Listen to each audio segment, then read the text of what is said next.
북서태평양에서 발생하는 열대성 저기압으로 바닷물의 따뜻한 해류가 증발한 수증기가 상승 기류의 압박을 강하게 받았을 때 나타나는 강한 비바람을 동반하는 자연 현상이라고 할 수 있는 태풍에는 홍수와 침수 및 철도, 도로, 다리를 포함하여 간판이나 표지판, 지붕들이 날아가면서 폭우에 의한 피해와 강풍에 의한 낙하시설물 피해가 발생한다고 할 수 있을 것 같은데,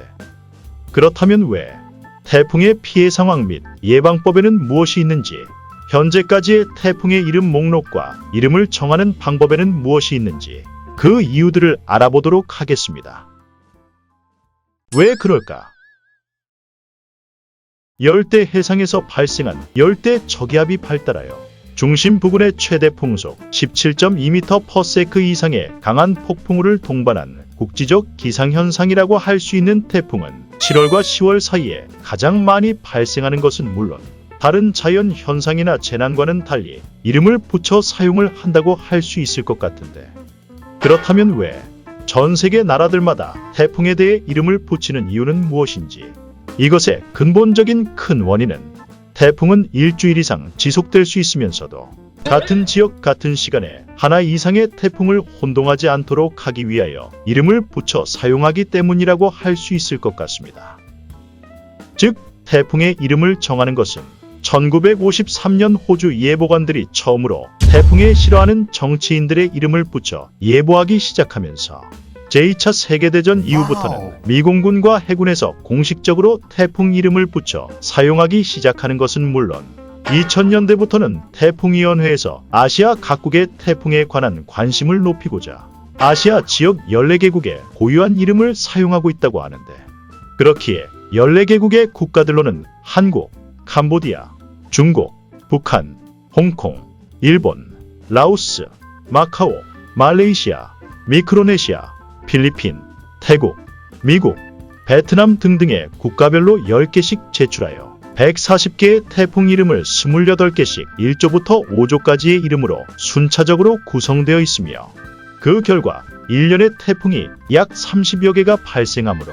140개 이름을 한 번 다 사용하는데 평균 4년에서 5년이 걸린다고 하지만 140개의 이름을 모두 사용하면 1번부터 다시 사용을 한다고 합니다. 또한 우리나라 대한민국에서는 개미, 나리, 장미, 미리네, 노루, 제비, 너구리, 고니, 메기, 독수리 등등의 10개의 태풍의 이름을 제출했으면서도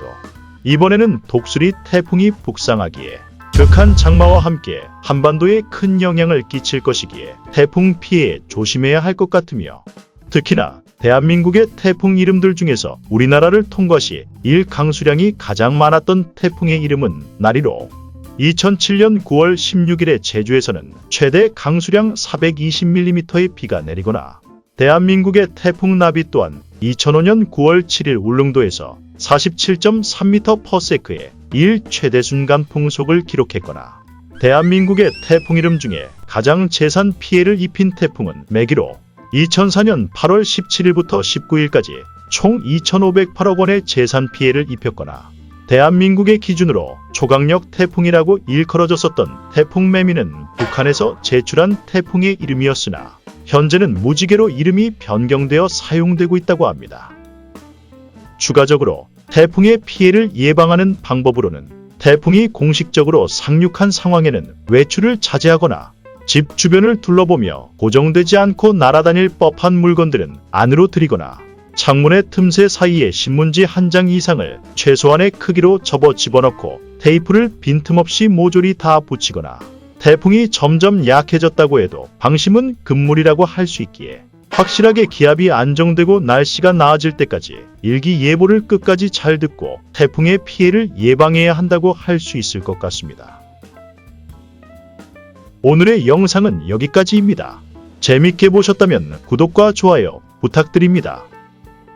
이번에 북상하는 태풍 5호 독수리의 예상 경로는 다행히도 현재까지는 우리나라를 지나치는 경로가 아니라고는 하지만 태풍이 얼른 지나가야 기록적인 폭우도 끝날 수 있기에, 특히나 이번 주에 휴가를 떠나는 저희 입장에서는 정말로 제발 날씨가 맑아지기를 바란다고 할 수 있을 것 같습니다.